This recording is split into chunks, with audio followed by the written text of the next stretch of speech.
Hello, my name is Benjamin Fulford, and I'm here to talk to you about the secret government of the United States and why it is the world's largest problem.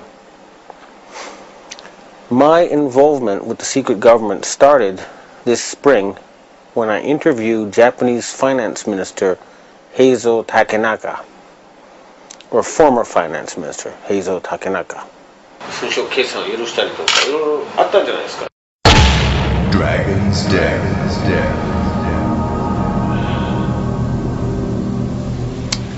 I confronted him with evidence that he had sold out the Japanese financial system to a group of financial companies controlled by David Rockefeller and the Rothschilds. The very next day, I got an email from someone who said he was introduced by Mr. Takenaka and he wanted to meet somebody. The person I met gave me this Freemason badge, and he said to me that he was a professional assassin and that I could either stop exposing people, he said I could either continue exposing people and die at the age of 46, or I could become basically Finance Minister of Japan. Now I have all this proof on tape and video. This is apparently what happens to a lot of people on this planet. They get to a certain level and they're told either you join us or you die. And most of them join them, and that way they get the elite in their pocket. And that's the secret of their control. In my case, I would have probably had to do that too.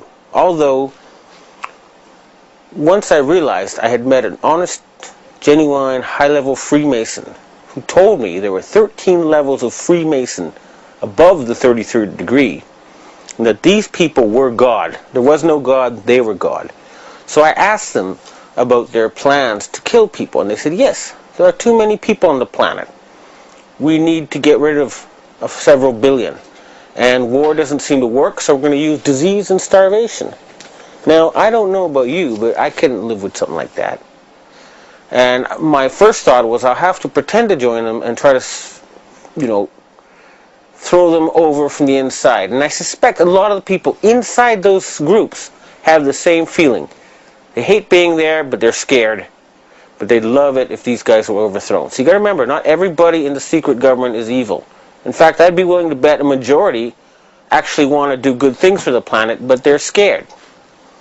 In my case, the very next day after I got this threat and offer of a bribe from the ninja, well, the guy who described himself as a ninja, a Chinese secret society contacted me. It's actually an Asian secret society. It's not Chinese. It's Japanese, Korean, Vietnamese. It's all of Asia. And they offered me protection. And this is their booklet. One of them. This is the booklet of the other. Now, people who know will know this is real. They have 6 million members. More, actually. Including 1.8 million gangsters and a lot of very intellectual people. They can mobilize all public opinion in Asia. So, with their protection, I continued exposing David Rockefeller. And earlier this year, I issued an ultimatum on rents.com.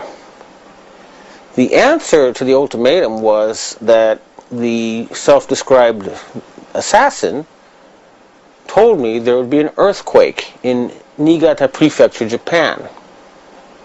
And 2 days later, there were, on 2 consecutive days, earthquakes right on top of Japan's largest nuclear power plant. And I'll try to present this to people in the future. There was video taken of a ball of plasma in the atmosphere above Niigata on that day.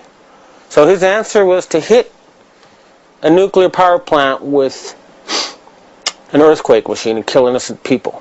Now I say, why on earth would I not then retaliate? Well, that would be playing into his strong hand now, wouldn't it? he controls a lot of violence, a lot of instruments of death.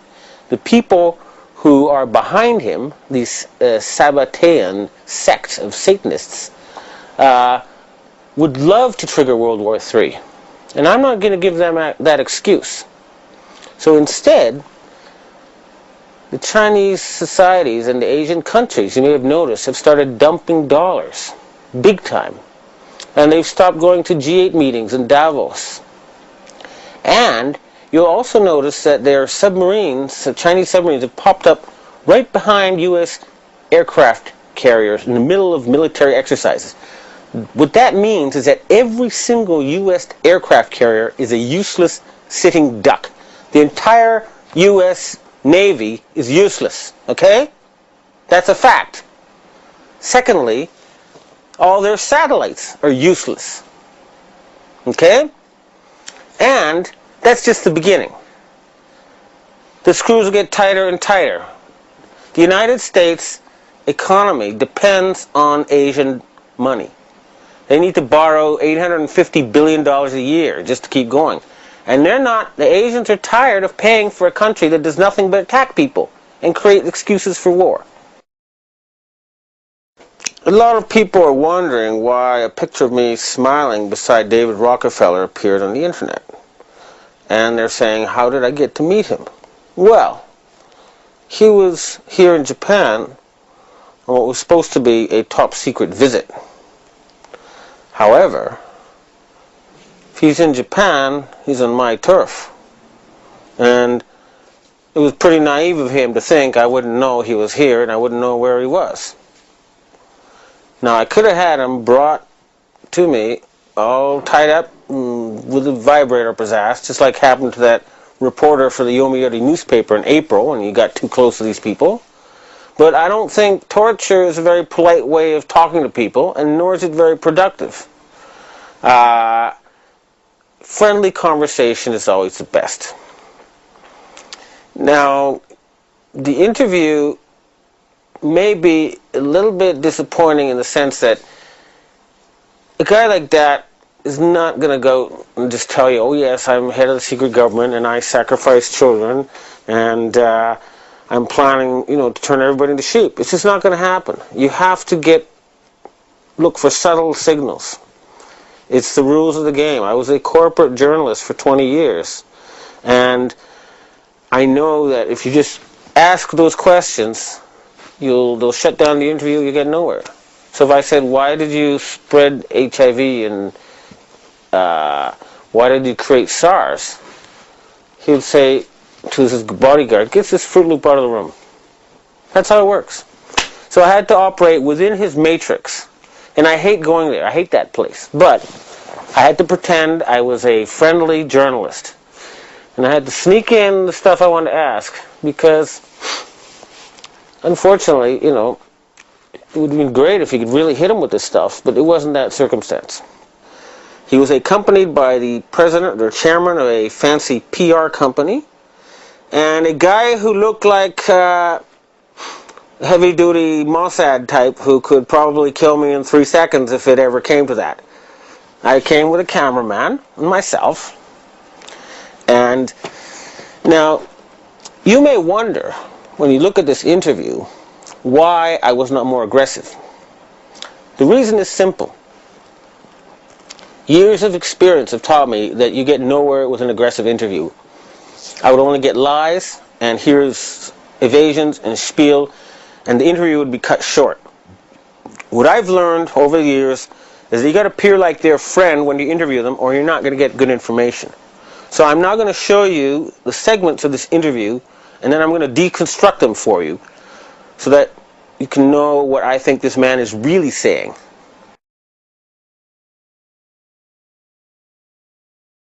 Over the years is that you got to appear like their friend when you interview them, or you're not going to get good information.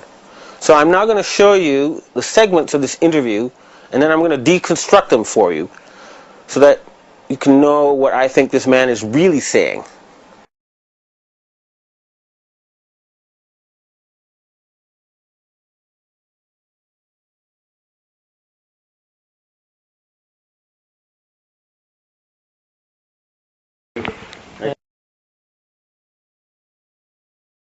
Me too. See you. Here we go.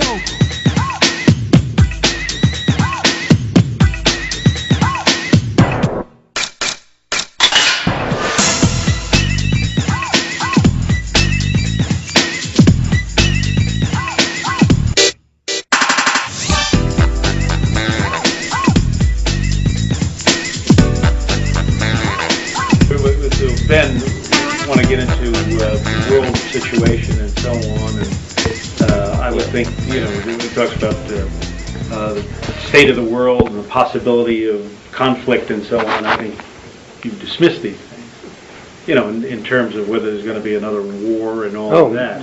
Yes, that he dismissed it. You know, dismissed in the sense that. Okay. And if he asks you if you're running the world, I think you dismiss that as well. Sure, yeah. But I think we can dismiss that before we start. Okay. Well, all right. So let me start though. I know that I've read quotes from you before, and I believe also from your memoirs, where you have said that you would like to see the formation of a world government. What sort of vision do you have for, you know, humanity to stop war and get its act together? So. Well, I'm afraid I have to start with what you recall. I don't recall that I have said, and I don't think I really feel, that we need a world government. We need governments of the world that work together and collaborate, but I can't imagine that there would be any likelihood or even that it would be desirable to have a single government elected by the people of the world. So I think whatever you heard was misrepresented my feelings. Okay. So the first question is, he says, I don't want a government of the world elected by the people of the world. Okay, that's the key little sort of wiggle thing there. He likes a secret government of the world, is my guess, not one actually elected by the people of the world. Okay? This is the key to understanding this. And he's denying the quote that everybody's heard of him that comes from his own memoirs. So that's his official face. I don't want a world government, but only if it's elected by the people. There's a quote if you go to Wikipedia and Google under David Rockefeller saying that. Now, what I've told you is my feeling. Well, you're the man.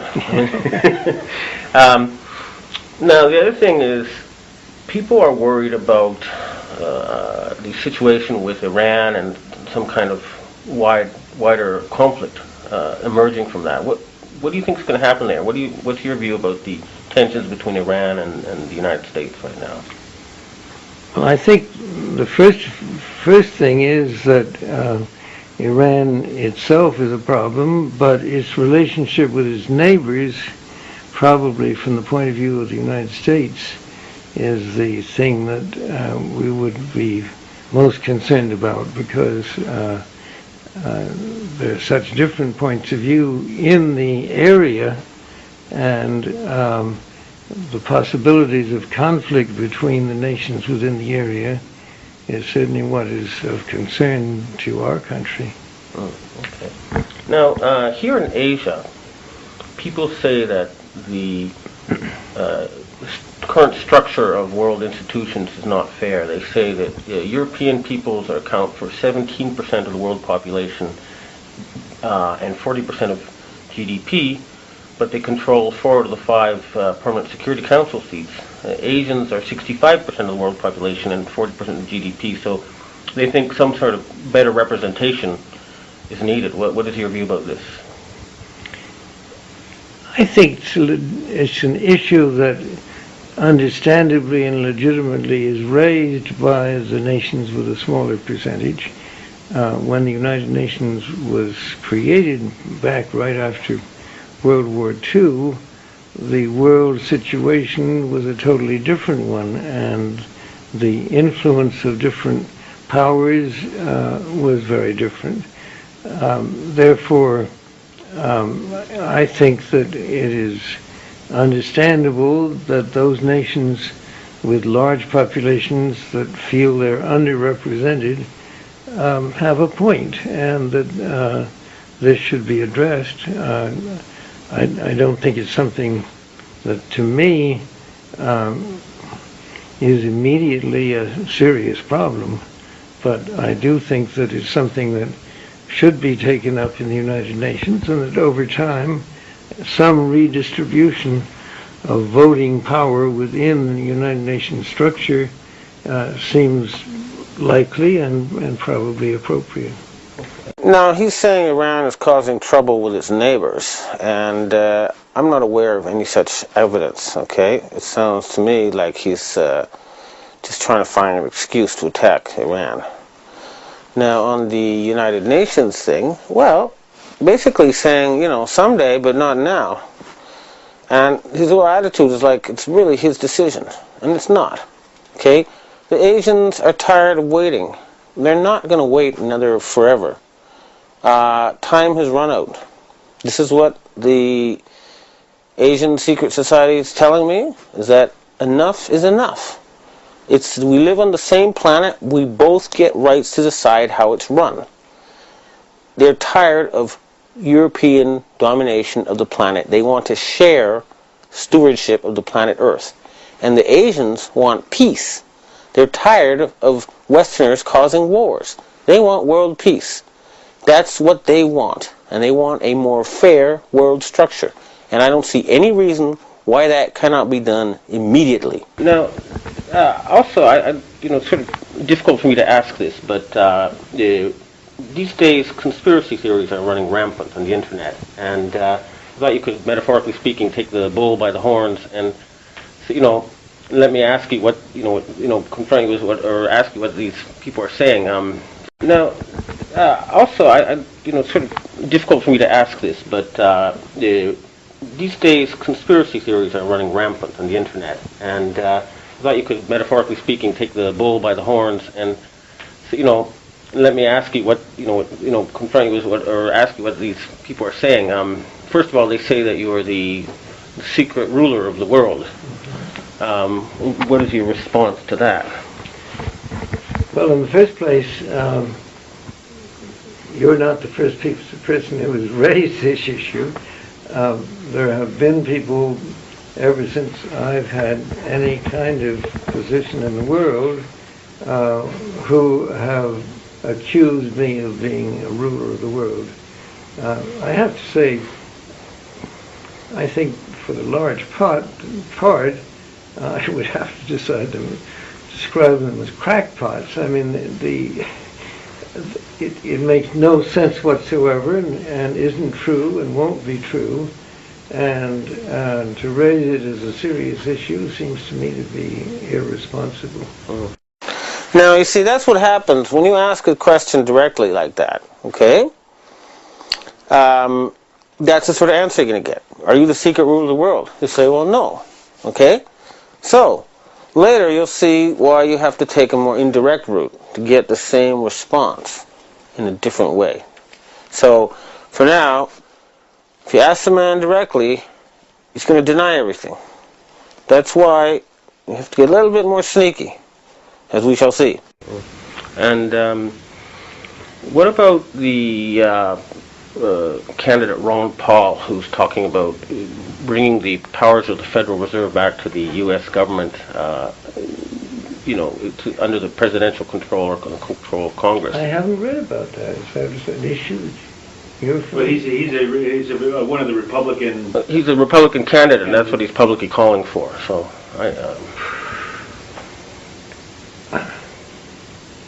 I would not look upon that as one of the great issues that needs to be addressed at this time. When you ask about Ron Paul, you got to look at his face and see, the look, right? It's like, what? And it's like, is this true? Like, why haven't you two dealt with this?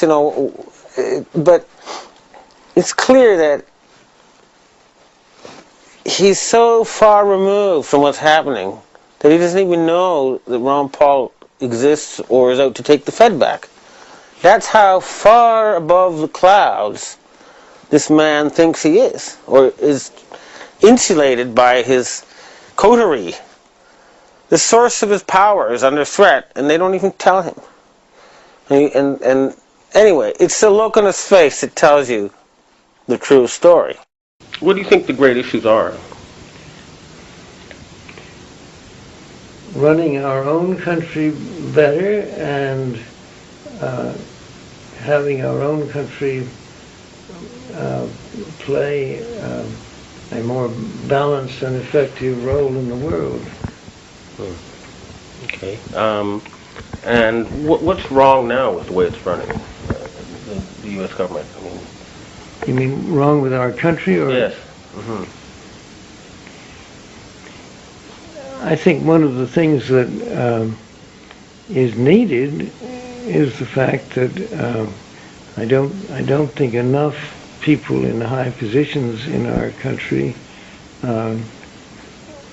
accept the importance of our world role with sufficient gravity. I mean, in other words, I think the tendency, because of politics and getting elected, is to stress local issues, and of course they are important, but I would like to see more of the leaders of our country spend more time in traveling, for one thing, getting to know the world, and studying history.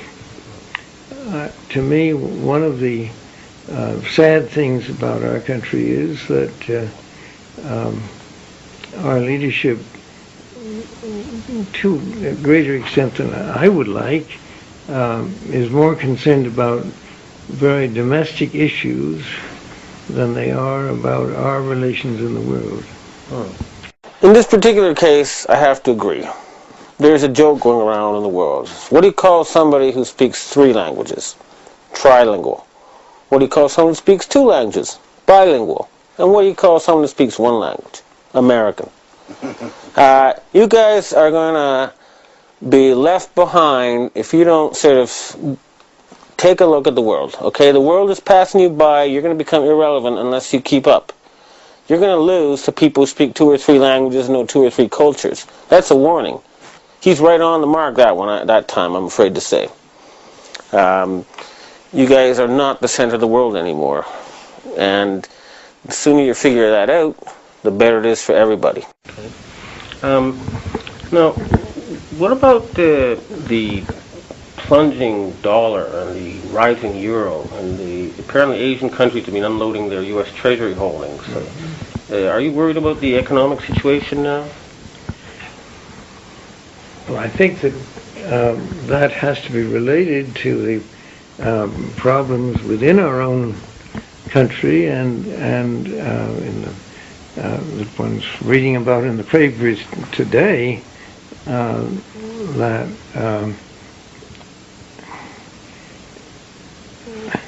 there's grave concern about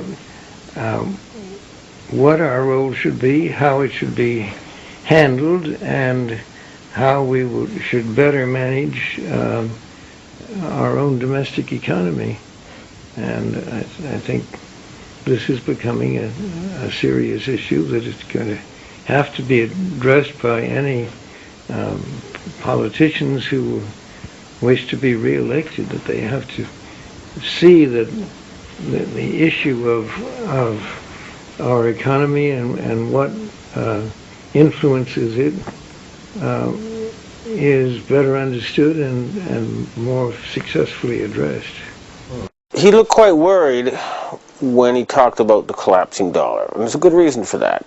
The face value of all the dollars in the world is 10 times greater than the value of the U.S. economy. The Asian countries are saying, we're not going to use your dollars anymore if you keep going around killing people. And we're not going to support an army that's just attacking us.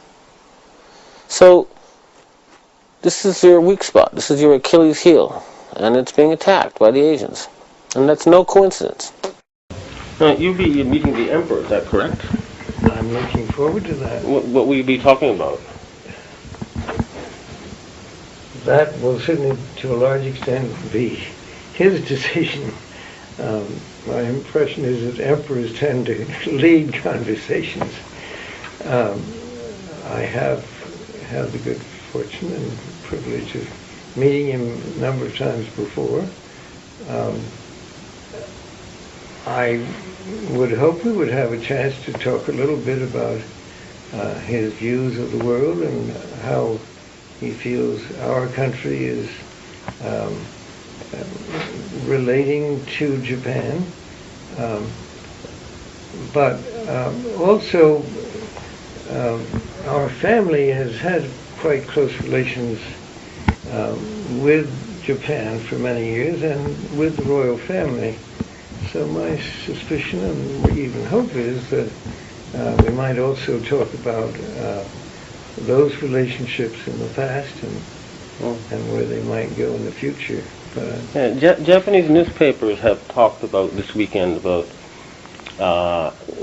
an imminent fundamental change in U.S.-Japan security relations. Have you heard anything about this? I don't think so, really.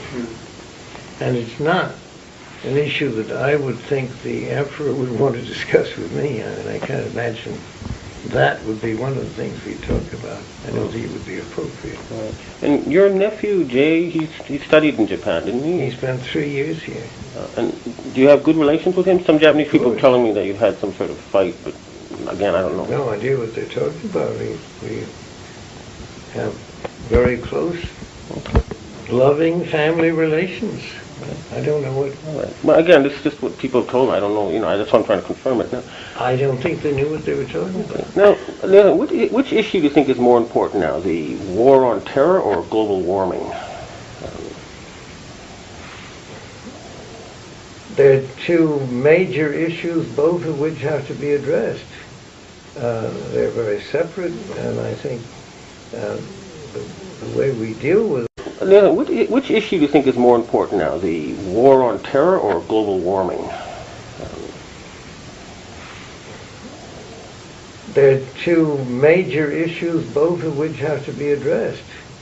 They're very separate, and I think the way we deal with them there have to be different steps taken. They're just very separate issues, but both important, major importance. Now, here is where the indirect method gets you much better results, okay? Now, why, you might ask yourself, does his family have close relations with the imperial family of Japan? What reason could there be for that? The emperor doesn't go around meeting anybody. In fact, he hardly meets anybody except very, very senior government officials. So he's basically there revealing that he is arriving as a secret representative of the secret government of the United States to talk with the secret government of Japan. So here you have it. This is where he's admitting what he's denying earlier. That's the only explanation I can think of.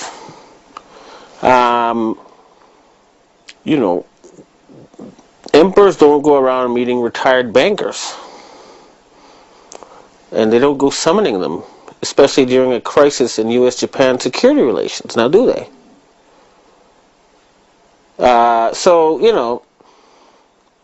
It doesn't make sense, except if you think of him as a secret ruler of the United States, and you think of the emperor as a secret ruler of Japan. That's the only reason why it makes sense for them to meet at this time. So everything you read in the newspapers about U.S.-Japan relations eventually is a result, I guess, of this secret meeting.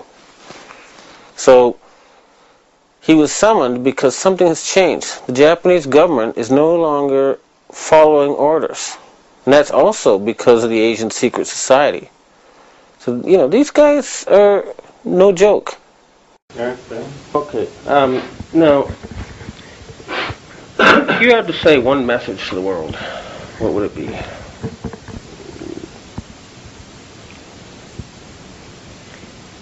I think that the best hope for peace and prosperity in the world is greater cooperation among nations, which in turn will be produced if both our governments and the people of our countries travel more and get to know each other better. When I saw Rockefeller's photograph in the paper, I had a very, very bizarre experience.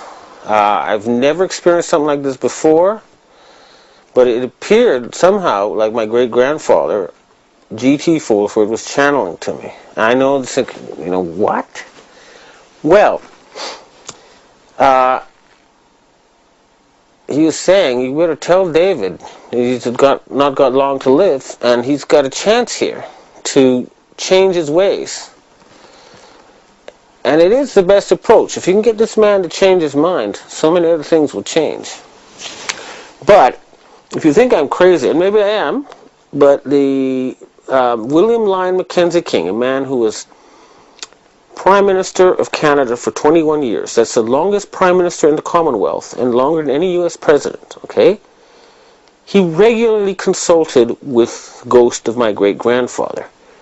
And for some reason, 70 years after the fact, to this day, the contents of what that ghost told him have not been made public. They're not available on the transcripts of his diary that are on the web.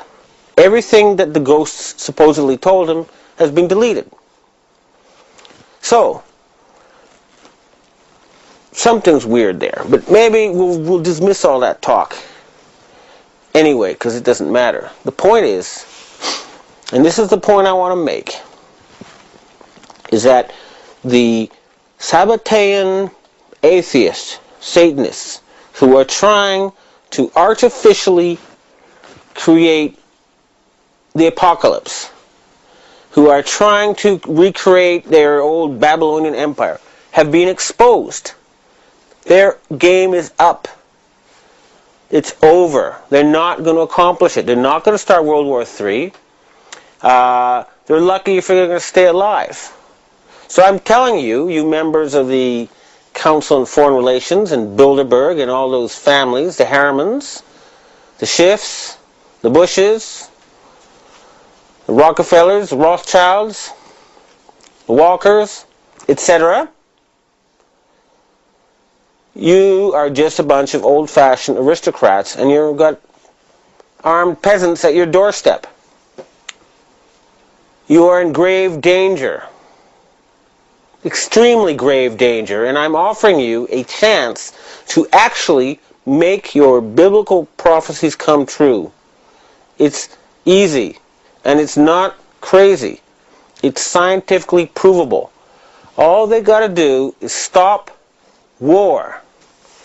Devote all the money that's used towards war to ending poverty, saving the environment, saving the planet.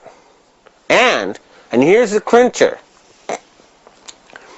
it is now technically possible to give people lifespans of hundreds of years and eventually eternal life on this earth. And that's hard science, not fantasy.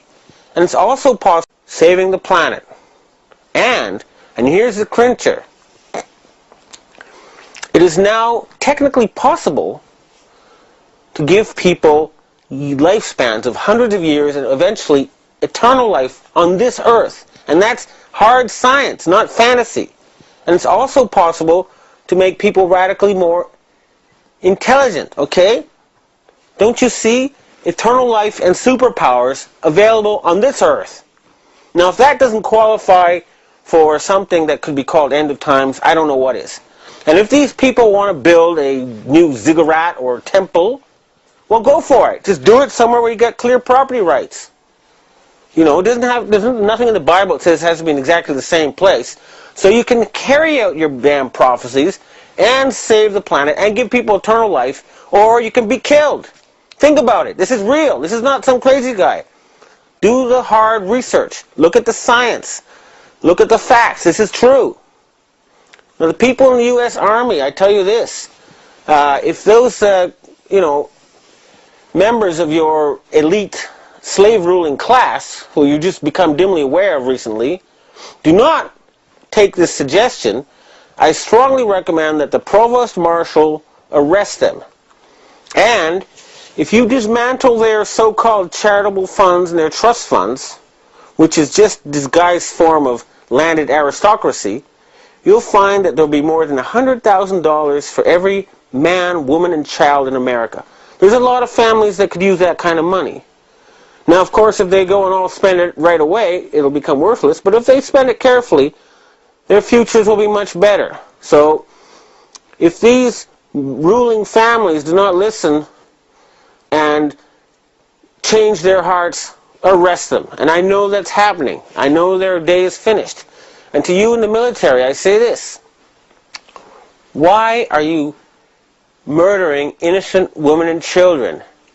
You realize that you're going to be seen by history as the same as the Nazi generals who did not stand up to Hitler, and that you will face war crimes, trials, unless you do the right thing, which the American people want, and your army is useless, okay? Think about it. The Chinese submarines are popping up behind your aircraft carriers. That means they're sitting ducks. Your entire fleet of aircraft carriers is useless junk now. Your satellites are all going to be blown out of the sky. Your dollar is going to be trashed. And most important of all is you don't have any enemies anyway. Nobody wants to fight you. Nobody wants war. The planet is tired of war. You don't need to invent new wars just to keep yourselves employed. Go terraform Mars. Go save hungry kids in Africa. Go fix up ecosystems. There's a lot of better things to do with your organization than kill innocent Iraqis. And you know it. Your people know it. You want to go back to Kennedy's America. And that's something that you should do. It's a decent thing. It's the right thing. Just follow your common sense. We have now the scientific ability to give people permanent life on this earth. Superpowers. We can end poverty, stop environmental destruction. You want to do that, or do you want to keep on with endless war? And to you conspiracy people, I have a word to say to you guys too, okay? It's easy to criticize someone for spilling a glass of milk. It's much harder to put the milk back in the glass. So, it's fine to criticize, and it's great, but you've got to spend a little bit more energy and time coming up with alternatives. If you want to really get the power, you have to come up with a better plan, not just criticize the plan that's going on now. However, basically I salute you, and I'll let you know that the people of the world are on your side, and the horrible, nasty American government you have now is about to fall. Its days are finished. And humanity is about to wake up from a long and terrible nightmare. We're going to see the most wonderful things. Dawn is coming. But you American people need to shake off that horrendous leadership that has sneakily inserted itself above you over the past 100 years. Remember that. They killed Kennedy, they killed Martin Luther King, and they're trying to kill you. But if you do have to fight them, do not fight hired guards who have families to support. That's a waste of time and you'll lose. Concentrate on assassinating those top people. Do not waste your time with hired thugs. But hopefully, and most wisely of all, is peaceful protest. Soft power is the strongest of all. That's the essence of Oriental wisdom. Anyway, these guys are finished. That much is for sure. You will be free soon. Thank you.